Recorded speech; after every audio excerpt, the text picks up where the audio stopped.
जिंदगी में कैसा भी मोड़ आए कभी हिम्मत मत हारना। जिंदगी में कैसा भी मोड़ आए तो कभी हिम्मत मत हारना, क्योंकि तुम्हारी हिम्मत ही तुम्हें हर कठिनाई से बाहर निकालेगी, हर कठिनाई से बाहर निकाली। जी हाँ दोस्तों, एक बार फिर से स्वागत करता हूं आप सभी का, आप सभी के अपने प्यारे चहेते ऑनलाइन प्लेटफॉर्म जिसका नाम है one and only one RPSC अड्डा। और दोस्तों आप सभी को पता है कि यूपीपीएससी आप सभी के लिए बहुत जल्द LT grade, UP LT grade का एग्जाम जो है वो करवाने जा रहा है। और आप सभी को पता है कि एडमिट कार्ड आ चुके हैं और 21 दिसंबर 2025 को, यानी कि आज से 5 दिन बाद आप सभी का ये एग्जाम जो है वो दोपहर में 3 से 5 बजे होने जा रहा है।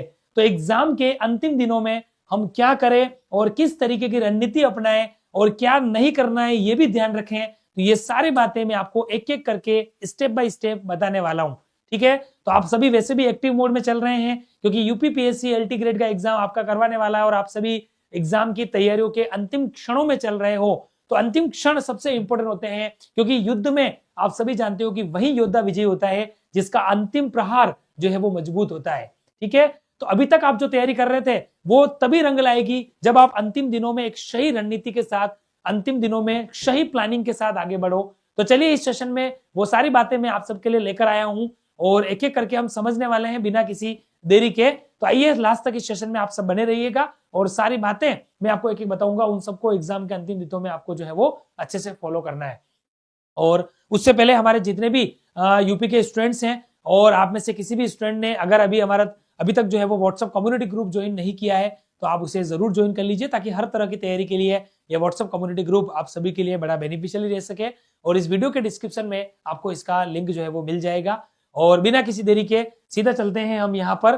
देखिए ये आपके सामने शेड्यूल है, ठीक है। ये आपके सामने कार्यालय लोक सेवा आयोग उत्तर प्रदेश का विज्ञप्ति आ चुकी है जिसमें आपको एग्जाम शेड्यूल बता दिया है। वाणिज्य यानी कि कॉमर्स का एग्जाम 21 दिसंबर 2025 को सेकंड पारी में होने वाला है, द्वितीय सत्र में, यानी कि सेकंड पारी में आपका ये एग्जाम होने वाला है। और दोपहर में जो है वो 3 से 5 आपका ये समय रहेगा। वैसे आप सबने देख लिया होगा, ठीक है। आप सबका एडमिट कार्ड भी आ चुके हैं तो आप सबको पता ही है, वैसे भी एडमिट कार्ड में हमारा पूरा शेड्यूल होता है, पर आपको मैं थोड़ा सा बता देता हूं। ये देखो वाणिज्य का एग्जाम 21 दिसंबर को होने वाला है, आज 16 दिसंबर हो गया है, केवल 5 दिन बचे हैं। सेकंड पारी में ये आपका एग्जाम होने वाला है और 2 घंटे का पेपर रहेगा दिन में 3 से 5 बजे तक, ठीक है। 3 से 5 2 घंटे का ये पेपर आपका जो है वो यहाँ पर रहने वाला है, ठीक है दोस्तों।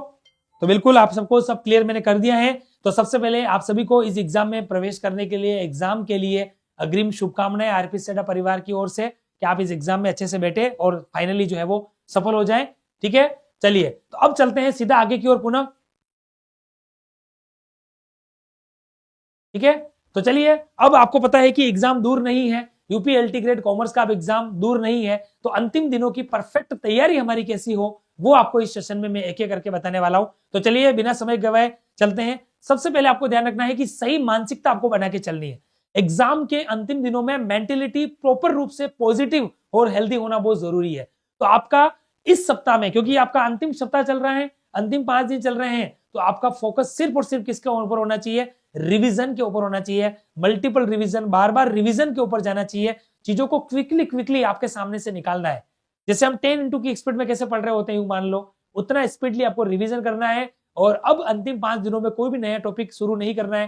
मान लो आपके फ्रेंड जिनसे आप बात कर रहे हो व्हाट्सएप पे या फोन पे और किसी ने आपको बोला कि यार वो टॉपिक थोड़ा इंपॉर्टेंट है और आपको लगा कि इसको सही तरह से नहीं देखा है, तो अब आपको जो है वो बिल्कुल भी नया टॉपिक शुरू नहीं करना है, क्योंकि नया टॉपिक अब इतना जल्दी याद होगा नहीं और उसको याद करने के चक्कर में आपको जो अच्छी तरीके से आता है वो भी भूल जाओगे। तो जो आता है उसको मजबूत करो, जो आता है उसको मजबूत करो, जो नहीं आ रहा है उसकी ओर ध्यान देने की जरूरत नहीं है। तो एग्जाम के अंतिम दिनों में ये सबसे बड़ी बात क्या होनी चाहिए कि हम हमारा हथियार नहीं बदले, ठीक है। योद्धा वही होता है जिसको अपने हथियार पे विश्वास होता है और उसी को एग्जाम में लेके जाता है। इसलिए लास्ट दिनों में ऐसा नहीं कि यार वो टॉपिक 5 नंबर का है और उसको मैं पढ़ने बैठ जाऊं और उसको मैं तैयार कर लूंगा, ऐसा नहीं होगा। उसके चक्कर में 10-15 टॉपिक नए रिवीजन कर सकते थे जो पहले से तैयार थे, वो आपके रह जाएंगे। तो सबसे पहले मैंने आपको बात बता दी है, सही मानसिकता आपको लगानी है और जो टॉपिक आते हैं उसी को रिवीजन करना है, नए टॉपिक को रिवीजन नहीं करना है। दूसरा है आपके सामने सिलेबस की मैपिंग और प्राथमिकता तय करना।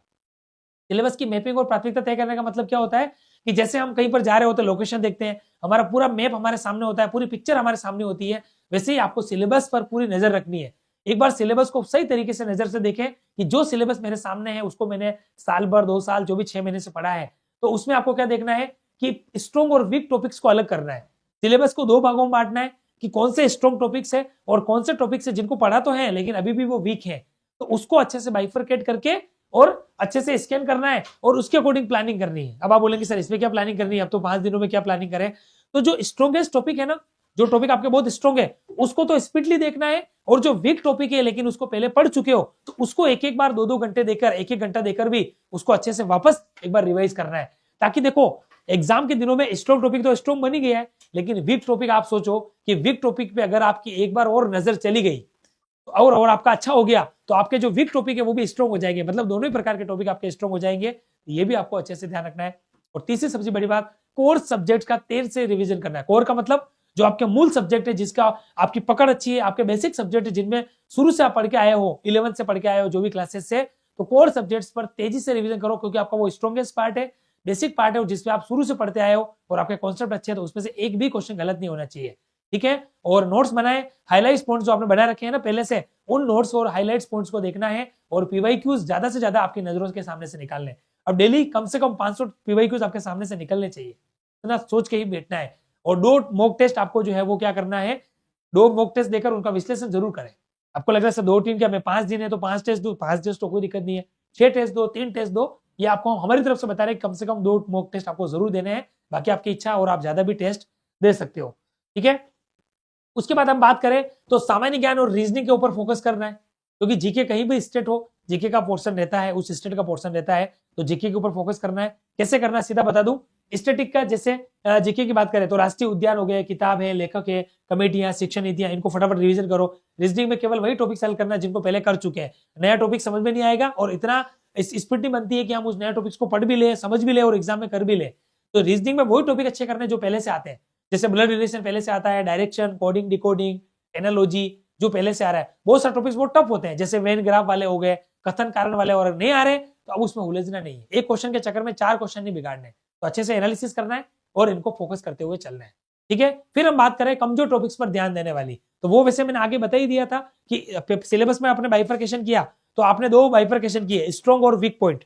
तो वीक पॉइंट के टॉपिक्स पहले पढ़ चुके हो, एक बार उनको वापस पढ़ो और जिन टॉपिक्स में दिक्कत थी उन्हें अलग से स्ट्रेंथ करें, उन्हें अलग से मजबूत बनाए। ठीक है, और हर टॉपिक को छोटे छोटे भागों में रिवाइज करें।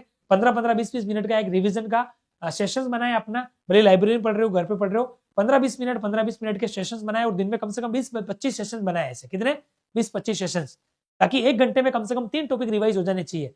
1 घंटे में अगर आप 3 टॉपिक रिवाइज करते हो और 10 घंटे पढ़ते हो तो एक दिन में 30 टॉपिक रिवाइज हो जाएगा। और सिलेबस में आप जानते हो कोई भी सिलेबस होता है, फर्स्ट ग्रेड, सेकंड ग्रेड, किसी भी तरीके का, उस सिलेबस में ज्यादा ज्यादा 40 से 60 टॉपिक होते हैं। किसी भी सिलेबस में अधिकतम 60 टॉपिक हो जाएंगे, 50 हो जाएंगे और मिनिमम 35 हो जाएंगे। बाकी 40, 42, 45 ऐसे ही टॉपिक्स होते हैं। और अगर आप एक दिन में 8 से 10 ऐसे सेशन बना के पढ़ लो, 15-20, तो आप आराम से मान लीजिए कि आपका आराम से रिवीजन हो जाएगा। ठीक है, और एक टॉपिक का माइक्रो रिवीजन भी जरूर करें। सामान्य ज्ञान और रिवीजन मैंने बता ही दिया आपको, वही बात है। ठीक है, पिछली परीक्षाओं के प्रश्न आप जरूर देखें। अगर आपने अभी तक पीवाईक्यूज सोल्व नहीं किए तो पीवाईक्यूज में ज्यादा प्रश्न नहीं होते हैं, 150-100 प्रश्न होते हैं, तो फटाफट से अगर 150-150 प्रश्न भी है तो लास्ट ईयर के 3-4 पीवाईक्यूज जरूर करें। कम से कम 2 से 3 साल के पेपर जो इसी यूपीएलटी ग्रेड में हुए उन्हें जरूर सोल्व करें और प्रश्नों को हल करने का प्रयास करें। पेपर का स्तर देखें, कठिनाई स्तर क्या है, और पेपर का बाइफरकेशन देखें, पेपर का पैटर्न समझे, क्वेश्चन कैसे आ रहे हैं, नॉर्मल क्वेश्चन कैसे आए हैं, डेफिनेशन कितनी आ रही है, जीके में भी क्वेश्चन कैसे आ रहे हैं, एक से अधिक कारण वाले क्वेश्चन कितने आ रहे हैं, हाँ नहीं वाले क्वेश्चन कितने हैं, सही कौन सा है, इनमें से कौन सा गलत है। इस तरीके के क्वेश्चंस का पैटर्न को समझने का प्रयास करें, जिससे आपको एग्जाम में जाने से पहले एक अच्छा आइडिया लग जाएगा कि क्वेश्चंस किस तरीके से पूछे जा रहे हैं और आगे किस तरीके से पूछने की संभावना बनती है। ठीक है, और परीक्षा पूर्व की तैयारी करूं, जैसे पॉलिशिंग डे की बात करें, परीक्षा पूर्व तैयारी कैसी होनी चाहिए, तो कुछ भी मैंने बोला नया पढ़ने का कोशिश नहीं करनी है, सिर्फ हाईलाइट्स और इंपोर्टेंट पॉइंट्स पर ही ध्यान देना है। ठीक है, जो आपने नोट्स बनाए हैं, जो आपने की पॉइंट्स बनाए हैं, उसी पॉइंट्स को बार बार रिवाइज करना है और एग्जाम डे की स्ट्रेटेजी को अच्छे से तय कर ले कि कौन सा सेक्शन पहले अटेम्प्ट करना है। ये भी आपके ऊपर है, क्या पहले जीके करना है, क्या पहले मैं रीजनिंग करूंगा, क्या मैं पहले मैथ्स करूंगा, क्या मैं पहले साइंस करूंगा, क्या मैं पहले करंट करूंगा, या पहले मैं हिंदी इंग्लिश करूंगा। मतलब जो भी आपके सब्जेक्ट्स हैं यूपीएलटी ग्रेड के सिलेबस में, तो आपका माइंडसेट पहले से यहां जाने से पहले क्लियर होना चाहिए, वहां जाके नहीं, पहले से ये तय कर लेना है कि हाँ मैं पहले जीके करूंगा, या मैं पहले स्ट्रॉन्गेस्ट पार्ट पहले करूंगा, या मैं पहले मेंटल एबिलिटी वाला जिसमें मैथमेटिकल कैलकुलेशन होता है तो पहले वो कर लूं, ताकि लास्ट टाइम तो बात जीके का ही करना है। ऐसा स्ट्रेटेजी अपनी जरूर बनाए, और ये आपके ऊपर डिपेंड करता है, हम नहीं बता सकते। अगर आपका जीके अच्छा है तो जीके पहले करो, अगर आपका रीजनिंग अच्छी है, मैथ्स अच्छी है तो रीजनिंग मैथ्स पहले करो, आपका करंट अच्छा है तो करंट पहले करो, वो आपके ऊपर है। और आपका अगर यूपी एलटी ग्रेड का आर्ट एंड कल्चर अच्छा है तो पहले वो अच्छा करो, वो आपके ऊपर है, ठीक है। और दूसरा, अंतिम दिनों में जरूरी काम हमें क्या क्या करने हैं, तो ये काम हमको करने पड़ेंगे। रोज एक मॉक टेस्ट और उसका पूरा विश्लेषण। नोट्स 2 से 3 बार रिवीजन हो जाने चाहिए, मैंने बताया। और रिवीजन के लिए 15-20 मिनट का क्या बनाओ, एक क्विक रिवीजन के सेशंस बनाओ।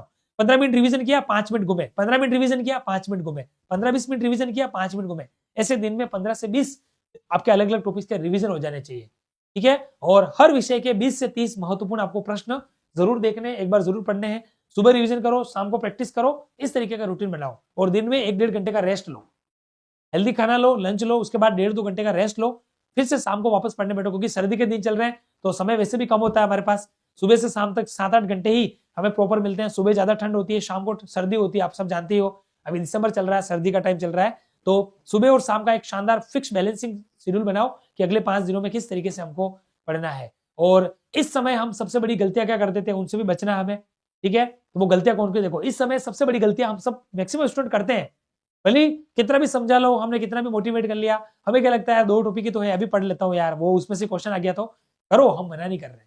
लेकिन हम उसमें इतना घुस जाते हैं कि हम जो 20-25 टॉपिक अच्छे से रिवाइज कर सकते थे वो हमारे रह जाते हैं।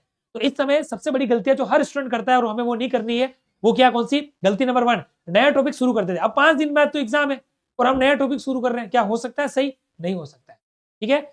इससे क्या होता है, दिमाग भ्रमित होता है और टाइम भी खराब होता है, और उपाय जो आता है उसी को परफेक्ट बनाया। तो हमने आपको उपाय भी बता दिए, ठीक है। अंतिम दिनों में जरूरी काम क्या करना है, जो मैंने आपको पहले बता दिया, ठीक है। गलती नंबर 2 देखो, मॉक टेस्ट तो देना है लेकिन एनालिसिस नहीं करते। मॉक टेस्ट देते जा रहे हैं, एनालिसिस करते ही नहीं। जो क्वेश्चन गलत हुआ वो क्यों गलत हुआ, जो चीज नहीं आ रही है वो क्यों नहीं आ रही है, देखा कभी नहीं देखते, एनालिसिस नहीं करते हैं। तो एनालिसिस करना है, मॉक टेस्ट देके एनालिसिस करना है। और इसमें क्या ध्यान रखना है, गलती दोहराई जाएगी तो स्कोर नहीं बढ़ेगा। और समाधान क्या है, हर मॉक टेस्ट के बाद 30-40 मिनट दे और एनालिसिस करे कि इसमें क्या गलती रह गई और इसका मैं कैसे सुधार कर सकता हूं, ताकि एग्जाम में वो गलती जो है वो दोबारा हमारी जो है वो रिपीट नहीं हो। तीसरा है तनाव और ओवर थिंकिंग। एग्जाम के लास्ट 5 दिनों में एग्जाम फोबिया हमारे दिमाग में आ जाता है और हम तनावग्रस्त हो जाते हैं और हम टेंशन में आ जाते हैं, स्ट्रेस हम लेने लग जाते हैं, हम दबाव महसूस करते हैं। और सबका होता है, हम ये नहीं कह रहे, पर स्ट्रेस हैंडलिंग पावर आपको आना चाहिए। आपको स्ट्रेस मैनेजमेंट, कंफ्लिक्ट मैनेजमेंट आना चाहिए और टाइम मैनेजमेंट आना चाहिए। ये 3 मैनेजमेंट जिसको आगे ना एग्जाम के लास्ट दिनों में वो आराम से सफलता ले लेता है और वो उन स्टूडेंट से आगे निकल जाता है जिनकी तैयारी भले ही अच्छी है लेकिन वो स्ट्रेस में है। तो दबाव हैंडल करना आना चाहिए, एग्जाम फोबिया दूर करना आना चाहिए और ओवर थिंकिंग से बचना है। अधिक नहीं सोचना है, केवल ये सोचना है I am the best student in the world, ठीक है। Today is my best day and I can do everything, ठीक है। एंड पॉजिटिव हेल्दी माइंड के साथ, सेल्फ बिलीव के साथ, खुद पर विश्वास रखते हुए, ऑल इज वेल के साथ, कॉन्फिडेंस के साथ आपको अंतिम दिनों में रहना है और एग्जाम को देना है। तो अंतिम सप्ताह में मानसिक दबाव बढ़ता है लेकिन कंट्रोल जरूरी है। रोज 10 से 15 मिनट हल्की वॉक और मेडिटेशन मदद करता है। आप 5-10 मिनट की वॉक करो सुबह, दिन में थोड़ा सा घूमो और शाम के टाइम इवनिंग वॉक जरूर करो। 10-10 मिनट की 3 वॉक आपको बहुत अच्छा बनाएगी। दिन में लंच के बाद घूमना है, वॉक का मतलब वो नहीं कह रहा हूं मैं, दिन में लंच के बाद 15-20 मिनट घूम लो, मॉर्निंग में 10-15 मिनट की वॉक करो और शाम को इवनिंग वॉक करो। इससे क्या होगा, आप खुद को बैलेंसिंग बनाए चलोगे, पाचन अच्छा होगा, बॉडी में हेल्दी माइंड रहेगा। और जब पाचन शक्ति अच्छी रहेगी, हेल्दी माइंड के साथ आपका काम होगा, तो आप जो है वो अंतिम दिनों में अच्छी तैयारी भी जो है वो अपनी कर पाओगे और रिवीजन कर पाओगे, ठीक है। नींद कम करना, एक चौथी गलती क्या होती है पता है आपको, लास्ट के दिनों में 15-18 घंटे पढ़ने लग जाते हैं, यार 4 दिन बाद तो सोना ही सोना है। ये गलती नहीं करनी, क्योंकि जितना माइंड के ऊपर प्रेशर होगा ना, माइंड के ऊपर दबाव होगा, माइंड स्ट्रेस में चला जाएगा और स्ट्रेस में जाओगे ना तो आप वहां सोच नहीं पाओगे। जो एनालिटिकल वाले क्वेश्चन आते हैं ना, सोचने वाले, उस समय माइंड चलता नहीं है।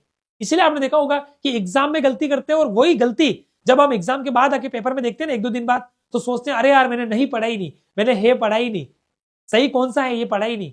ये क्यों गलती होती है, एक पॉइंट की वजह से वो क्वेश्चन गलत करके आ जाते हैं। क्यों? क्योंकि आपने स्ट्रेस में दिमाग को रखा पिछले 4-5 दिनों से और एग्जाम हॉल तक आपके दिमाग में स्ट्रेस था, तो दिमाग की सोचने की कल्पना शक्ति, तर्क शक्ति, वो रिकॉल पावर जो आप पढ़ के गए थे और मेमोरी के अंदर चल रहा है, अनकॉन्शियस माइंड में चल रहा है, वो आपके सामने प्रेजेंट माइंड के सामने एग्जाम में नहीं आ पाता है। क्यों? क्योंकि आपने नींद कम कर ली। इसलिए हेल्दी डाइट के साथ हेल्दी नींद लेनी है, भरपूर नींद लेनी है। और मेरा पर्सनल सजेशन बताऊं तो 6-7 घंटे भी मैं कह रहा हूं, लेकिन मैं तो आपको कह रहा हूं 6-7 घंटे भी नहीं, आपकी तैयारी वास्तव में अच्छी है ना तो आप कम से कम 8 घंटे की नींद लो। क्योंकि 24 घंटे होते हैं हमारे पास, ठीक है ना, 24 घंटे होते हैं, तो 24 घंटे में से 8 घंटे आपके एग्जाम के लास्ट दिनों में नींद होनी चाहिए। मतलब रोज आपको क्या करना है, 8-8 घंटे नींद लेनी है, ठीक है, 8 घंटे आपको सोना ही सोना है, ठीक है। और कोई दिक्कत नहीं है, कोई ज्यादा पढ़ना जरूरी नहीं है, 7-8 घंटे पढ़ो, कोई दिक्कत नहीं, 24 घंटे मिलते हैं, 8 घंटे नींद ले लो, 8 घंटे पढ़ लो ना, 8 घंटे में बाकी के काम जिसमें मॉर्निंग वॉक, खाना है ना, वो सारा आपका आ गया, ठीक है, ये जरूर आप करें। और मैं आपको पर्सनली कह रहा हूं, कम से कम, ज्यादा नहीं तो इन 5-5 दिनों में आधा आधा घंटा आपके जो फेवरेट मूवी है उसका कोई बीच में से क्लिप, या कोई तारक मेहता का उल्टा चश्मा हो गया, या आप कपिल शर्मा का शो, या आपका जो भी फेवरेट शो है, मैं आपको कह रहा हूं इन 5 दिनों में 20-20, 25-25 मिनट आपको जरूर देखना है रोज, ज्यादा नहीं, रोज 25-25 मिनट देखना, उससे आपका माइंड हेल्दी होगा, आप खुश नजर आओगे और आपका माइंड जो है वो पॉजिटिव वे की ओर आपको ले जाएगा। ऐसा भी आप कर सकते हो, कोई मोटिवेशनल मूवी का 15-15 मिनट का सीन रोज आप इन 5 दिनों में देखिए, इससे आपका माइंड थोड़ा पॉजिटिव वे में जाएगा और आप थोड़ा सा क्या है कि प्रेशर से बाहर निकलेंगे, आपको जो है वो स्ट्रेस हैंडल करना यहाँ पर आएगा, ठीक है। 5वीं गलती, मोबाइल सोशल मीडिया में हम समय गंवाने लग जाते हैं, हम देखने लग जाते हैं कि यार वो क्या पढ़ रहा है, फ्रेंड से बातें करने लग जाते हैं कि मेरी तैयारी ऐसी हो गई, आपकी तैयारी कैसी है, अब आप क्या पढ़ रहे हो, अभी कौन सा टॉपिक पढ़ रहे हो, ये गलतियां नहीं करनी है, मोबाइल से दूरी रखनी है, ठीक है, और सोशल मीडिया से आपको बचना है, 5 दिनों से सोशल मीडिया से दूर रहना है, क्योंकि इसमें अगर आपको कोई डिस्ट्रैक्ट करने वाली बातें हैं आपके सामने, या कोई डिस्ट्रैक्ट करने वाला, या ऐसा कोई टॉपिक है, ऐसा कोई नोट्स आपको अगर आपके ग्रुप में शेयर कर देगा और आप उसको पढ़ने लग जाओगे, तो वही बात मैं पहले मैं कह रहा था कि नई चीज याद नहीं होगी और पुरानी भी भूल जाओगे, ठीक है। इसलिए फाइनल वीक में डिस्ट्रैक्शन सबसे बड़ा दुश्मन हो जाते हैं, इसलिए सोशल मीडिया जो आपको डिस्ट्रैक्ट करता है, पढ़ाई से ध्यान भटकाव करता है, तो उससे हमको दूर रहना है, ठीक है। 4-5 दिनों सोशल मीडिया से दूर रहना है और मोबाइल से भी दूर रहना है, किससे भी बात करने की जरूरत नहीं है, आराम से परिवार के साथ रहो, खाना खाओ और एग्जाम हॉल में उस दिन जाओ, ठीक है। नोटिफिकेशंस बंद रखना है, क्योंकि कोई भी आपको फाइल कुछ भी भेजेगा तो उसको भेजने के बाद आप देखने लग जाओगे और आपका माइंड डिस्ट्रैक्ट होने लग जाएगा, ठीक है। तो हमारी तरफ से पूरी कोशिश है आपके लिए कि आपका एग्जाम अच्छा जाए। 21 दिसंबर को आपका एग्जाम है, तो wish you all the best आप सभी को कि यूपी एलटी ग्रेड एग्जाम को आप निश्चित रूप से क्रैक करें। और फैकल्टी पैनल की बात करें तो आप सब जानते ही आरपी स्टेडा पर लार्जेस्ट फैकल्टी पैनल है, इंडिया की सबसे बड़ी कॉमर्स की और सबसे बड़ी अनुभवी टीम आज के समय में कोई है तो वो है आरपी स्टेडा। और ऐसा हम नहीं, आप सभी कहते हैं और प्रत्यक्ष को प्रमाण की जरूरत नहीं है, आप सब हमारा रिजल्ट देखते हैं, आप सब जानते हैं कि ऑल इंडिया लेवल पर किस तरीके से हमारी टीम जो है वो रेगुलरली काम कर रही है। बिल्कुल इस विश्वसनीय टीम पर भरोसा रखा है आपने और आगे भी रखें, और सफलता का जो परचम है वो आप सभी निश्चित रूप से ले रहा है। और यूपीपीएससी असिस्टेंट स्टैटिस्टिकल ऑफिसर की अगर आप तैयारी कर रहे हो, वैकेंसी आप सबके सामने आ चुकी है एएसओ की। तो यूपी के अंदर अगर आपकी सपना है कि सर एलटी ग्रेड के बाद हम किसकी तैयारी करें, तो बिल्कुल एएसओ का कंप्लीट वेल डिजाइन कोर्स हमारी एप्लीकेशन पर तैयार है, जहां पर पार्ट बी कॉमर्स का लाइव प्लस रिकॉर्डेड बेस तैयार है, पार्ट बी इकोनॉमिक्स का लाइव एंड रिकॉर्डेड, और पार्ट ए जो कि टेक्निक्स ऑफ सब्जेक्ट एनालिसिस है। यहाँ पर क्या है कि अलग अलग आता है, राजस्थान दूसरे स्टेट में तो एएसओ का एग्जाम में सिलेबस सेम होता है, लेकिन यहाँ पर पार्ट बी कॉमर्स इकोनॉमिक्स सबका अलग अलग आता है एएसओ में। तो part A B C B तीनों ही तैयार है, कॉमर्स में भी इको में भी, और part A techniques of statistical analysis का सभी का live and recorded bilingual batch आपको मिल जाएगा, जहां पर लाइव क्लासेस भी चल रही है, online complete well design course आपको मिल रहा है। तो बिल्कुल हमारी टीम से कोऑर्डिनेट करें, स्क्रीन पर दिखाए गए नंबर पर कॉल करके, ताकि कोई भी क्वेरी है तो हमारी टीम आपको जरूर बता देगी और अपनी तैयारी को आप सभी स्टार्ट करें। बाकी आरपी सेडा के बारे में आप जानते ही हैं, हर कोर्स में हर कंटेंट को बाइलिंगुअल पढ़ाने के लिए रूप में हम जाने जाते हैं, Hindi as well as English. तो कहीं पर भी आपको लैंग्वेज या क्वेश्चन को समझने में, कंटेंट को समझने में या कोर्स को समझने में दिक्कत नहीं आते हैं। और आरपी सेडा का एप्लीकेशन जरूर ज्वाइन करें, जहां पर एप्लीकेशन डाउनलोड करने के बाद आप पीवाईक्यूज, पीडीएफ और एमसीक्यूज प्राप्त करते रहेंगे डेली बेसिस पर, वीकली बेसिस पर। संडे कोई फ्री टेस्ट है तो वो आपको मिलता रहेगा, फ्री ऑल एग्जाम की अपडेट्स आपको मिलती रहेगी। और अगर आप घर बैठे अपनी तैयारी के साथ में क्विज का मजा भी लेना चाहते हैं बीच बीच में, तो डेली क्विज हमारी टेलीग्राम चैनल पर चल रही है, उसको ज्वाइन करेंगे आप। और डेली क्विज जो यूट्यूब पे चलती है उसको भी ज्वाइन कर सकते हैं। तो टेलीग्राम चैनल को जरूर ज्वाइन कर लें और यूट्यूब चैनल को जरूर सब्सक्राइब कर लें। और किसी भी कोर्स के रिगार्डिंग अगर आपकी कोई इंक्वायरी है, कोई टेक्निकल इशू है, तो स्क्रीन पर दिखाए गए 2 नंबर्स पर कॉल करके भी हमारी टीम से एज सून एज कोऑर्डिनेट करके इनको जरूर ले लें। यूट्यूब चैनल को जरूर सब्सक्राइब कर लें ताकि आगामी नोटिफिकेशन आपको घर बैठे मिल सके, ठीक है। तो थैंक यू सो मच आप सभी का लास्ट तक इस सेशन में बने रहने के लिए। 21 दिसंबर को यूपी एलटी ग्रेड का एग्जाम है, तो wish you all the best RP सेडा परिवार की ओर से सभी स्टूडेंट्स को इस एग्जाम में बैठने के लिए। और अंतिम दिनों में क्या रणनीति रखें, क्या स्ट्रेटेजी फॉलो करें और क्या नहीं करें, वो सब कुछ आपको मैंने इस सेशन में एक एक करके बताया है। उम्मीद करता हूं बहुत अच्छा लगा होगा और इसको आप फॉलो भी करेंगे। तो निश्चित रूप से इसी के साथ में अपनी तैयारी को कंटिन्यू करें और यूपी एलटी ग्रेड एग्जाम में सक्सेस लेके हमें जरूर मैसेज करें और अपने एग्जाम को अच्छा से जो है वो देकर आप सिलेक्शन ले। Wish you all the best again and congratulations. Thank you so much.